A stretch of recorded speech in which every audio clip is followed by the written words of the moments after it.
Could I now invite our Executive Director and Head of ESG Intelligence, Junice Yeo, to deliver the closing remarks and summary for today. Junice, please. Okay, normally, before lunch, they say, I'm standing between you and lunch, but now I say I'm standing in between you and drinks. So bear with me, and thank you so much for staying with us, all of you here today. And I think with Christoph having done a fantastic summary for all of us, I do the easier job, in a sense, to just say thank you to all of you. But before I do that, I'm just going to do one reflection, if I could.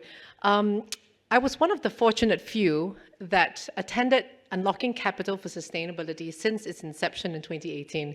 I wasn't even with EcoBusiness then, but I was a huge fan. I was a client of theirs. We were also neighbors. We were literally sharing the office space to save on rent, just would know.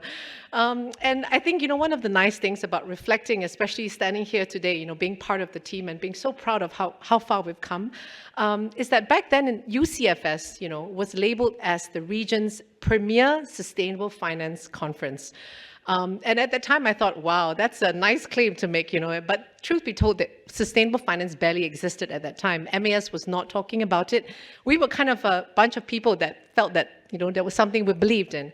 But today, I'm convinced that UCFS plays a very critical role, simply for a few reasons. Number one, the language of sustainability has broadened and has also deepened, meaning to say the technicality is very critical. Sustainability is complex, right? And it has to be understood simply because the CapEx involvement is a lot higher. So when you're investing, when you're considering, new investments or you're thinking about moving away from some investments, it becomes a lot more, the discussions basically go much higher up in the boardroom as well. This is also why when it came to designing the agenda, as you can see, everything right down to every single topic, every single person that we invited was very carefully thought through. And I hope you appreciated the level of discussions because as Jessica has nicely put it, we like to geek out in that sense, but geeking out is just a fun term to put, but the truth is it's not easily understood. And our job as a media and as an intelligence organization is to make it easier for everybody to appreciate the gravity of this situation. I think the other thing is the good news is however you frame it, climate and nature and livelihoods are very much interconnected. Yesterday, I had the privilege of working with Romy and Yanita from UNEP FI, where we delivered for the first time a nature and finance masterclass. And very nicely, actually, UNEP FI told us that they chose Singapore as the first country where they'll run this. If you imagine what that means, it means that we are off that level where we can have that kind of conversation, right? And the last slide, which Romy shared, if I may steal a little bit of that, was the one that left the biggest imprint on me. It just basically had a picture of a tiger. And the title of it was, when the tigers, sorry, I might have misquoted it, but it says, when the tigers disappears, the school will go too. And I found it interesting that, how do you relate tiger with schools, right? And if I could ask some of you, what do you think is the relationship there? Anyone wants to have a go at it? Okay, I will save everybody and explain. So, and if I may, again, take some of what I learned from Romy. As tigers are at the top of the food chain, they're called the apex predators, right? And when tigers go, all right, because of course, with land use and clearance of land, etc., the deers will multiply, right? The herbivores will basically multiply. And with that, obviously, comes the destruction of vegetation. And with that, obviously, crops cannot grow. When crops cannot grow and when the land is not stable because the soil has degenerated, that affects, livelihoods everywhere. And when livelihoods get affected, of course, then farmers can't send their children to schools. And when children can't go to schools, there you have it. The interconnectedness again happens. So however we put it, the interconnectedness is what we have to understand as people who are sitting in boardrooms, as senior management, or even if you're an aspiring person who wants to move into sustainability.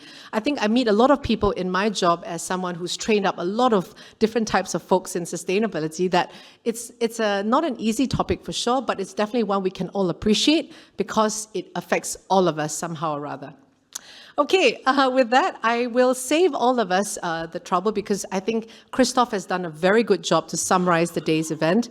For me, one of the key takeaways as well is that I found it funny that Professor Kishore talked about the UN agencies. And to me, the UN agencies plays a very critical role because whatever you do has multiplier effects. It infects so many other industries and so many other players around. So to me, we are so appreciative of that partnership that we had with them since the inception as well. So thank you very much for that commitment to us. Okay, now last but not least, I have a few things to mention. And one of that is that we are going to continue this conversation in 2 new markets, all right? And it's exciting for us to commit to you like this because we are still, like ducks under the water, scrambling to make it happen. We want to make UCFS happen in Thailand and in Hong Kong and eventually China, where I'm based as well. Now, China is a difficult market, as many of you would know. It's one market, however, that we must engage somehow or other because it is by far the biggest emitter today. So I have the aspiration to do so. We just need your support. And with the support comes my next topic, which is that Ecobusiness has run a subscription model this year. It's one of the things we're very proud of, simply because a lot of people who love what we do are telling us you need to put a subscriber model to back you up because you do need to keep yourselves alive. So with that, I am going to show a little advertisement here to tell you that today, only today, if you scan this discount code, you will get a 25% off for the subscription here. Now, there are different subscription plans here, as you can see. There's EB Member, EB Circle, and EB Premium. I don't have to go into so much details, but basically the more you support us, I promise you the better work we'll do as well. Okay, so thank you for that support. Again, I have to say this is today only, all right? So if you are still thinking about it, I just pledge you to take a photo, all right? Take a photo because, after you read an article, you might like it enough and then you might want to take advantage of that 25% off. All right? See, even Jessica is taking a photo of that, and she's going to send it to everybody. Okay, there's one more thing to say. A lot of QR codes to scan, but if you notice, there are 6 QR codes here, yeah? You don't have to scan all of it. I'm sure you've scanned at least one of that. But there's one thing I want to say, and also because I lead the ESG intelligence unit. It is the unit that basically has been doing research, advisory, and training solutions for partners. This year, they've kept us very busy. I've been doing a lot of trainings with my partner as well on carbon markets. For example, we do a lot of technical training on carbon markets, on ESG disclosure. And if there are new topics, say even on nature, on SBTI, on any aspects that you feel is relevant to your business, please come to us, and we're very happy to speak to you. We have to hustle because we do want to keep ourselves active and going.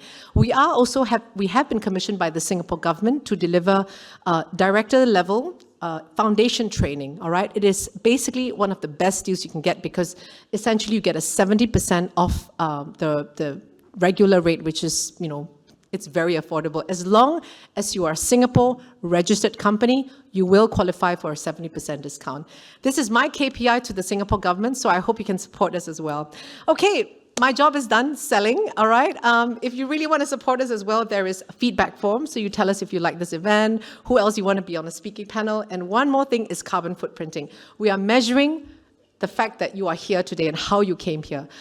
So please make an effort to help us to measure our scope 3 emissions. I know you all hate it, but we have to do it, all right? So let's support one another on that journey.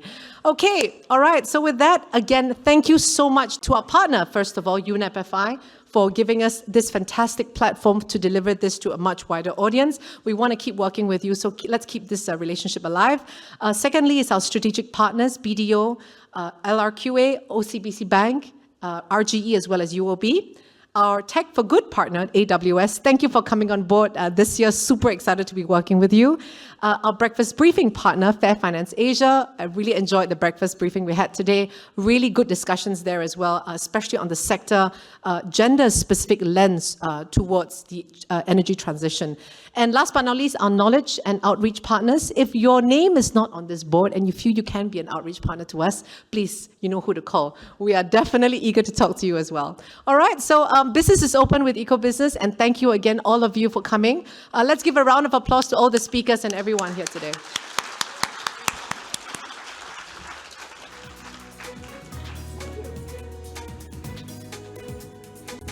Thank you, Junice, for that very convincing sales pitch. I want to do business with EcoBusiness too.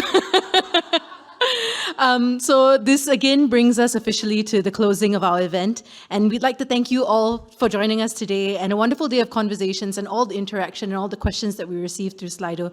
We really appreciate the interaction. A big thank you to our speakers, our panelists, moderators, guests, and the amazing EB team. This event wouldn't have been possible without you. And of course, thank you all here for joining us both in person and virtually for this year's edition of Unlocking Capital for Sustainability. Just reiterating what Junice has said, if you take a look at the QR codes over here, the most important one would be to scan the feedback form. We'd really be keen to hear your feedback and we really take that into consideration. And I really recommend that we do this before we break for drinks so you're in the clear state of mind. You can be brutally honest with us. And yes, after this, please, once you're done scanning all the QR codes, you can return the lanyards to my colleagues out in the front. We do reuse them for our events. And yeah, please join us for networking drinks outside. And thank you once again for joining us here today. We hope you've had a wonderful time. Thank you, everybody.